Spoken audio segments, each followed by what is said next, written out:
Hey, kiddo.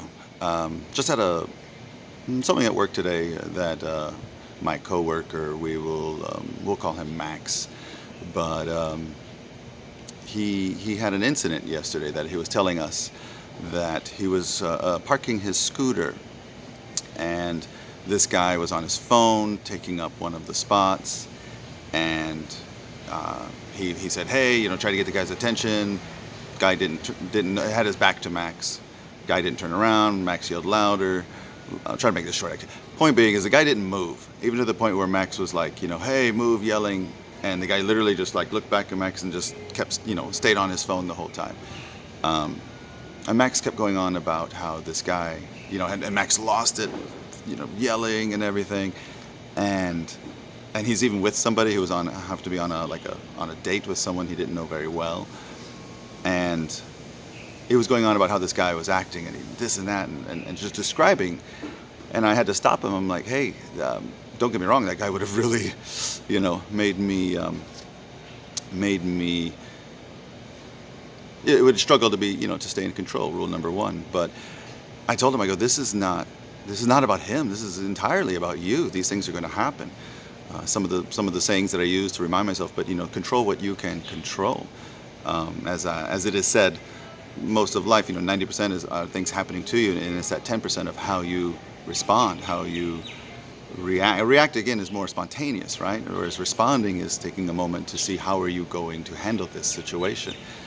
So that would be the first thing, and I think most people know this one. If they hear this story, is how the guy is not the problem. How you reacted to it is entirely the problem.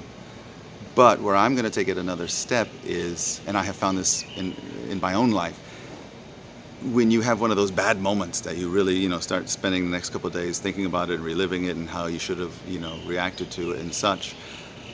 I call this a bit of like an inoculation.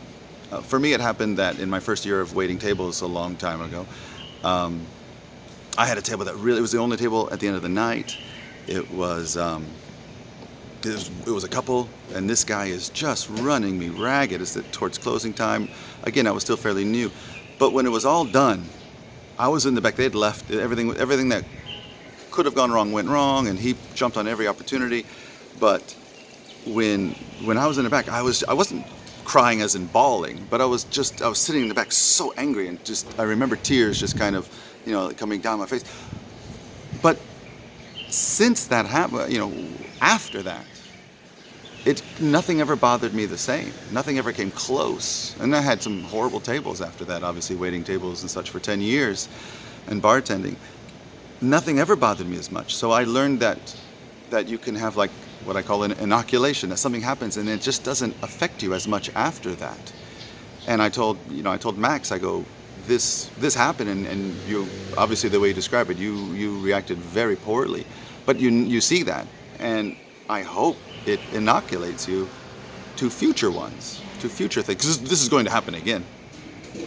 But my other point would be, if it doesn't, then I think you have a problem. Anybody, if you have this huge reaction to something that later oh, I shouldn't have done that, and you don't change it, you have a problem, and it's going to affect people in your life. Anyways, that's what I told him. So to kind of sum it up, one, it has nothing to do with the other guy. It has everything to do with you. And two, if you don't become a better person from your own mistake, then you have a problem. But I think he can. He seems like a person who reflects on these things. Anyways, so I just thought I'd make a quick video to share that. It's certainly, I have found to be an important lesson as you get older and older, these sorts of things. All right, later, kiddo.